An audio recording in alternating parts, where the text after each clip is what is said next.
Hey, have you thought about your career goals? Yes, I have. I'm currently working towards my goal of becoming a software engineer. That's great.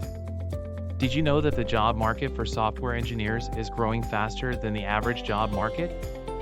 Yes, I did. That's one of the reasons I chose this career path. Smart choice.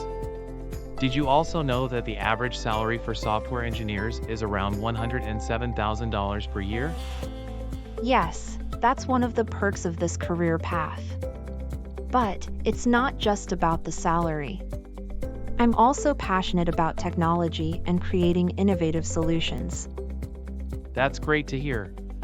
Did you have a career plan in place before choosing this path?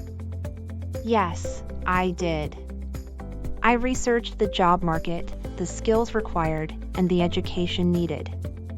Then, I set realistic goals and created a plan to achieve them. That's impressive. Do you have any advice for someone who's just starting their career?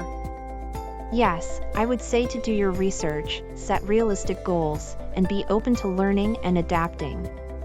It's also essential to network and build relationships in your industry. Thank you for the advice.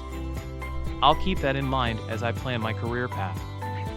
You're welcome. Remember, career planning is an ongoing process, so don't be afraid to adjust your goals and plans as needed.